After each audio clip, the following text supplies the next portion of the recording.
Child, sometimes it's the most ordinary things, the quiet, the overlooked, the everyday, that carry the deepest power. And if I told you that putting salt in your toilet could shift the energy of your whole home, would you believe me? Well, watch closely, because what you flush away might be more than waste. It might be years of spiritual residue finally releasing their grip. There is something so humbling, so grounding about holding salt in your hand. No matter how far technology travels, no matter how many screens we light up or buttons we push, salt remains unchanged. It is simple, it is honest, and yet it carries a sacred history far deeper than its surface reveals.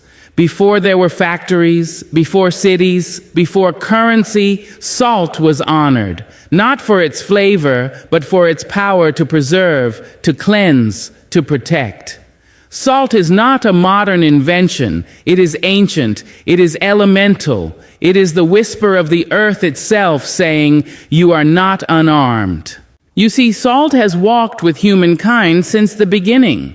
It was in the hands of healers who knew that not all wounds were physical.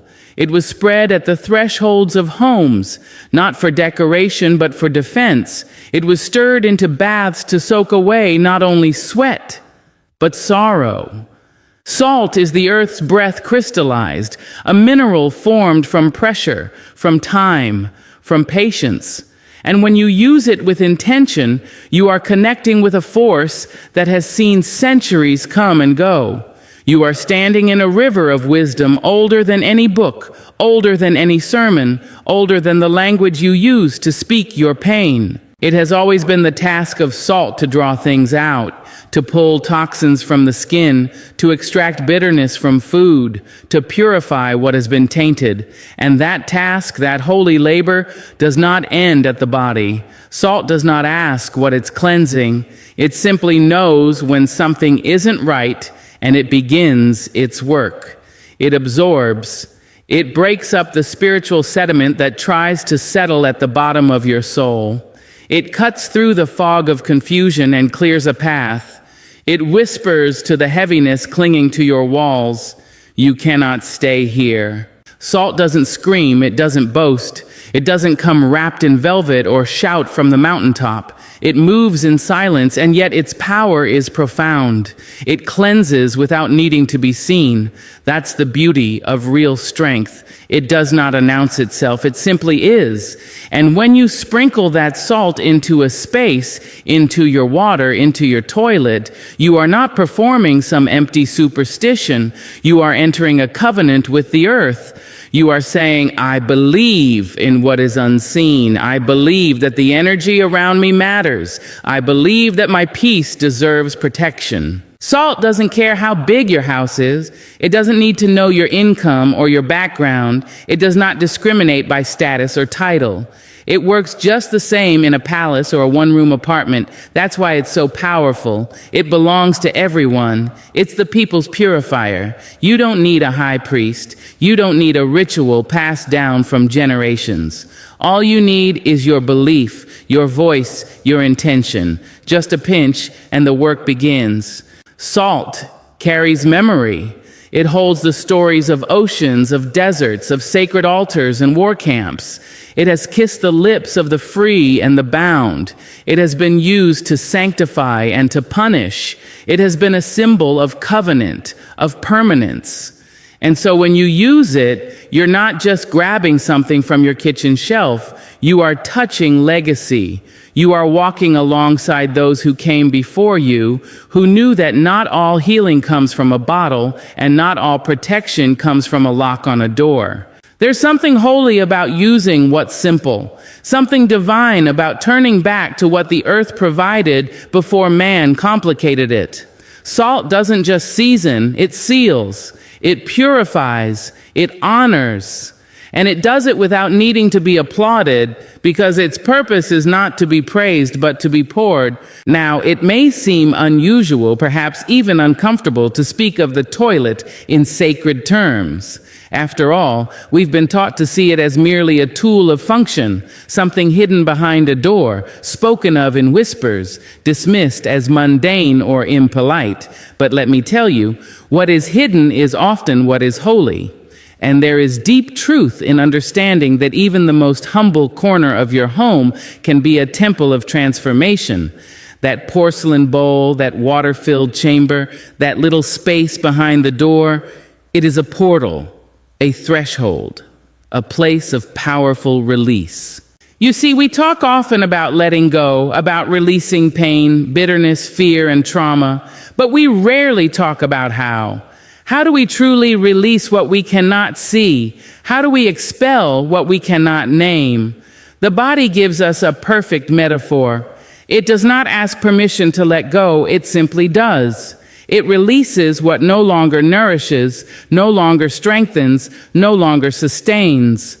The toilet becomes the receiver of all that the body deems unnecessary, and in that small, almost invisible moment, the sacred is at work. The toilet is not just a mechanical tool. It is a symbol of surrender. It is where the body says, I am done carrying this. And that, my dear, is not just biology. It is wisdom. It is a sacred act of trust. The same way we trust that the pipes will carry away what we release, we must learn to trust that the Spirit can do the same. That there are invisible systems in place, spiritual plumbing, if you will, that can carry away the residue of emotional waste, energetic clutter, spiritual heaviness. When you enter your bathroom, you are entering a place of clearing. This is where masks are removed, where mirrors reflect the rawness of your soul, where showers rinse more than skin and tears fall freely without apology. The toilet, in its quiet, humble way, holds space for your most human needs. And there is no shame in that. There is no shame in needing to release. There is no shame in being human enough to let go. And so, when you drop salt into that toilet, you are engaging with that portal consciously. You are not just asking your body to let go. You are commanding your spirit to do the same. You are saying, whatever came into this home, into this heart that does not belong, I flush you out. You are using what is ordinary to declare the extraordinary. You are taking the spiritual into the physical. That is what ritual truly is. Not high ceremony, not elaborate performance, but the decision to bring meaning to motion. There is great healing in honoring the spaces we were taught to overlook. You light candles in your living room, you play soft music in your bedroom, but your bathroom, that's the place where you can talk to God with no pretense. That's the place where you are stripped down, barefoot, belly soft, eyes honest. That's the place where your grief rises up in the steam of a hot shower and your prayers echo off the tiled walls like hymns.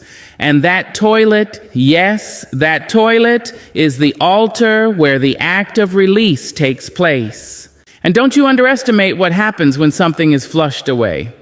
There is a physical act to it, a sound, a swirling, a movement, and that matters. Because sometimes healing needs to be seen, sometimes it needs to be heard, sometimes it needs to be felt in the turning of water, the letting go of control, the final whoosh of what once burdened you being sent away, far from your home, far from your spirit, far from your future. Let this be the place where you don't just cleanse your body, but declare freedom over your atmosphere. Let this be the space where you whisper your release, where you pour your intentions into water, where you baptize your burdens with salt and flush them out like poison finally leaving the body. You don't need an audience. You don't need applause. You need only the courage to claim this space for more than its function, to claim it as a doorway, a threshold, a quiet temple where the sacred work of letting go is done without fanfare, but with full authority. Walk into any room and sit there long enough. Just breathe it in slowly, and the walls will begin to speak. Not in words, no, but in feeling. You'll feel the echoes of what's been lived in that space, the laughter that once danced in the corners, The sorrow that sat quietly on the couch, holding its breath. The tension that still lingers in the air like a perfume someone forgot to wash away. Spaces remember what we try to forget. Environments carry energy just as surely as bodies do, and what surrounds you is almost always a reflection of what's stirring within you. Your home, your room, your bathroom, your kitchen, they are not just bricks and beams, not just drywall and flooring. They are extensions of your spirit. They are maps of your inner world. A cluttered room often echoes a cluttered mind. A neglected space can mirror a neglected heart. When the soul is in disarray, the evidence is rarely hidden. It shows up in piles, in dust, in dim light and closed blinds. And yet, when the spirit begins to awaken, to reclaim itself, that too shows up in freshly made beds, in sunlight through clean windows, in space cleared for new things to arrive. When you shift your inner world, the outer world responds. And the beautiful truth is, it works the other way too. Sometimes, when your heart feels too heavy to change, you can start with your space. You can sweep the floor not just to clean it, but to symbolically clear away what no longer serves you. You can wipe down a mirror not just to see your face clearer, but to remind yourself you are still here. You can open a window to let in more than fresh air. You can let in possibility, peace, new breath, new spirit. Salt in this sacred process is not just for your food or for your bath. Salt absorbs, it neutralizes, it balances what is out of harmony. Sprinkle it at your doorstep, and you're not just keeping out physical dirt. You are guarding your sanctuary. Drop it in your toilet, and you're not just freshening water. You are purifying the channel through which energy leaves your home. The smallest act, when done with reverence, can become the turning point for healing. Energy is not fiction. It's not some distant mystical theory. It's the very air between you and the next person. It's the stillness before you speak. It's the mood that enters a room before your feet do, and your environment holds on to it. It stores it. Just like water holds memory, so do spaces. So when you find yourself feeling tired all the time, overwhelmed for no reason, irritated without cause, look around. What is your space trying to tell you? Your environment is your mirror. It reflects back not just your habits, but your history, your pain, your joy, your resistance to change, your quiet longing to begin again. And when you honor that mirror, when you tend to it, clean it, reimagine it, you're not just redecorating, you're doing inner work. You're creating a setting that tells the truth of who you are becoming, not just who you've been. You don't need to renovate your whole life in a day. Sometimes it starts with a drawer, with tossing out things you've outgrown, objects, thoughts, memories. Sometimes it starts with moving your bed, sweeping under it, and saying aloud, "This is no longer the space of restlessness, but of peace." Speak to your space the way you'd speak to a friend. Thank it for holding you. Ask it to support your next chapter. Create an atmosphere that reflects your worth. Light a candle, not just for fragrance, but for intention. Arrange your room with care, not just for comfort, but for clarity. Let the way your space looks and feels be an extension of the love you are learning to give yourself. Let it be a daily reminder that peace is not something you wait for. It is something you cultivate with your own two hands. And as your energy changes, your space will change with it, faithfully reflecting back to you the quiet evolution of your becoming. There is a quiet power in the act of cleaning, a sacred strength in the way we sweep the floor, wipe down the counters, make the bed, fold the clothes, and clear the table.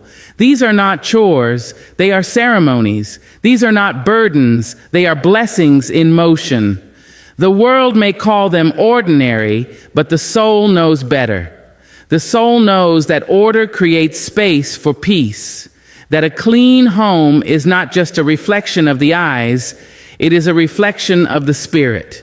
When you take time to clean, You are not just tidying your space, you are declaring authority over your atmosphere.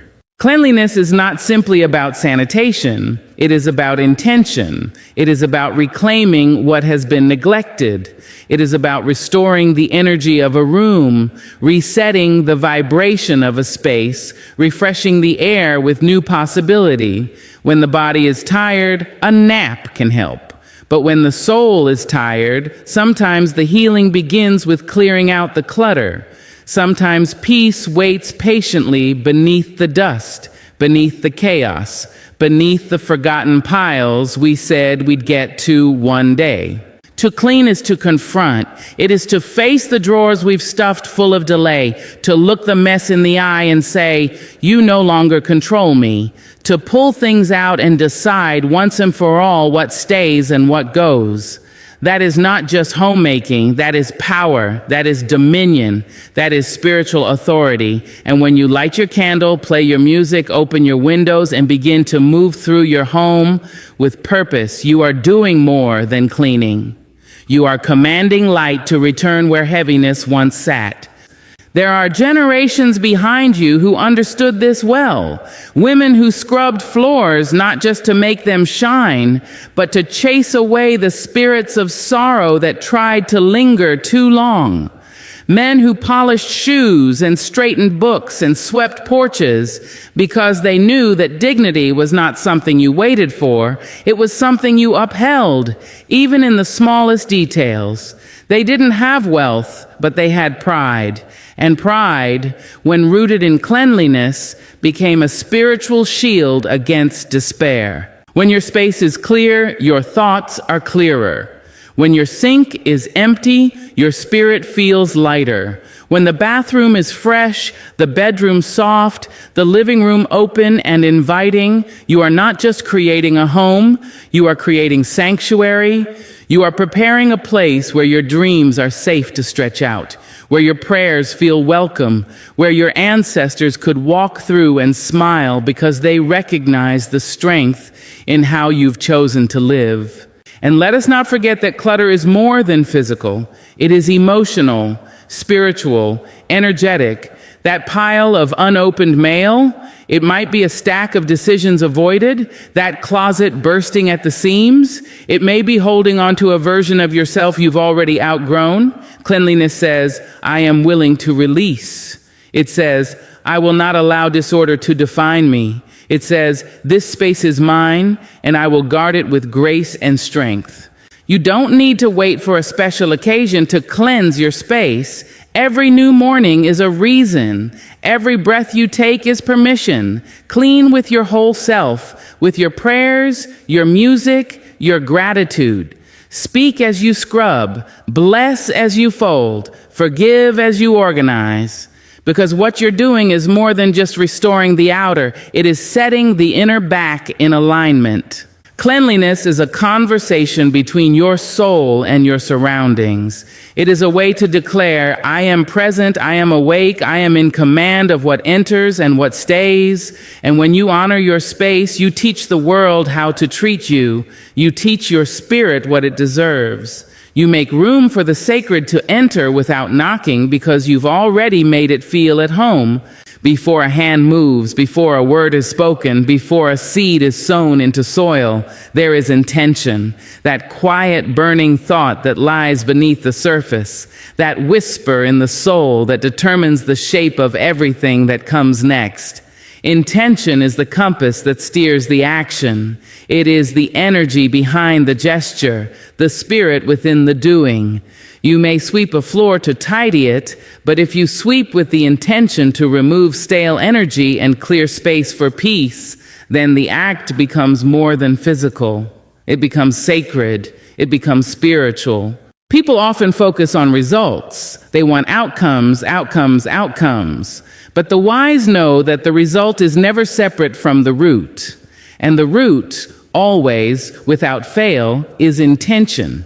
You can dress something up in glitter, you can speak all the right words, you can mimic the movement of success, but if the intention is fear or pride or control, the outcome will reflect it. Life is not fooled, the spirit is not fooled. Intention is the true author of every result. When you rise in the morning, the first intention sets the tone for the day. If you rise in dread, everything you touch feels heavier. But if you rise in gratitude, even the most difficult tasks feel lighter. That's not magic, that's alignment. That's the power of directing your spirit before the world directs your body. That's the power of speaking purpose over your day before noise speaks confusion over your mind. To set intention is to take responsibility for your energy, and in doing so, to shape what you will receive and what you will become. Even salt, that ancient and mighty crystal, holds no power unless intention is attached to its use. You can scatter it without meaning and nothing will change, but bless it, speak over it, charge it with purpose, and now it becomes a tool of transformation. It becomes a conductor of your inner voice. That's what ritual is. Not superstition, not routine, but the merging of physical act with spiritual intent. When you clean with intention, you cleanse the atmosphere. When you cook with intention, you nourish more than bodies, you comfort hearts. When you speak with intention, your words do not land empty. They plant, they pierce, they protect. Intentions do not require an audience. They require alignment. They are not validated by applause, but by integrity. Ask yourself, not just what am I doing, but why am I doing it? That why is the soil. That why is the seed. Every intention you plant in that secret, sacred garden of your mind grows roots that touch everything around you. If your why is love, what you create will heal. If your why is peace, what you build will endure.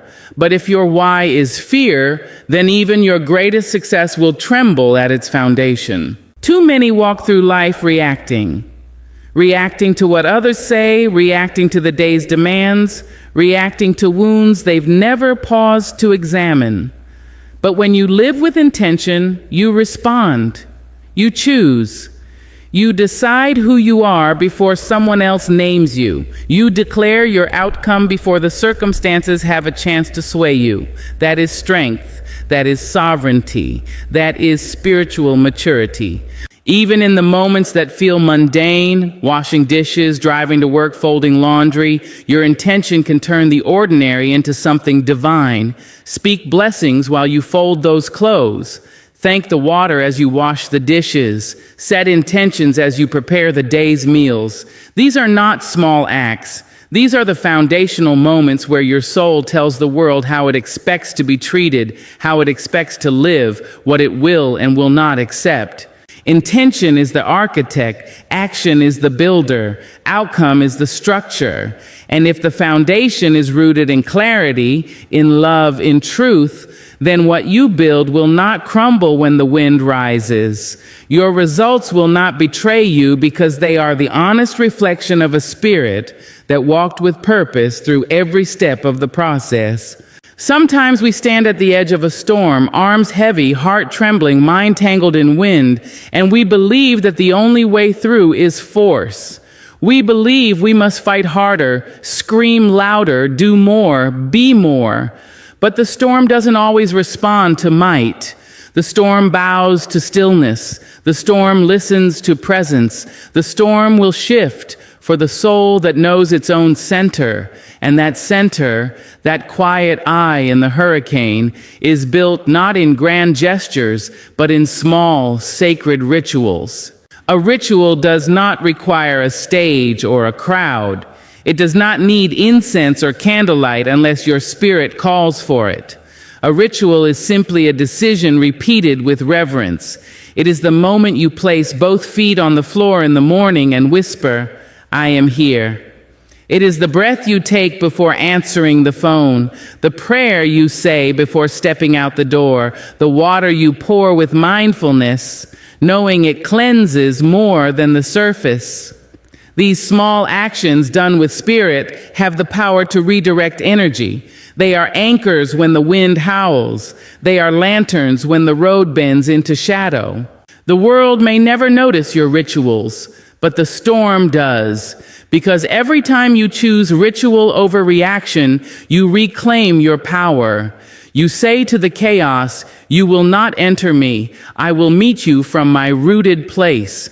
Whether it's lighting a candle each evening, speaking affirmations while brushing your hair, blessing your food before eating, or placing salt in the corners of your room, these acts are not about superstition. They are about intention. They are about transformation.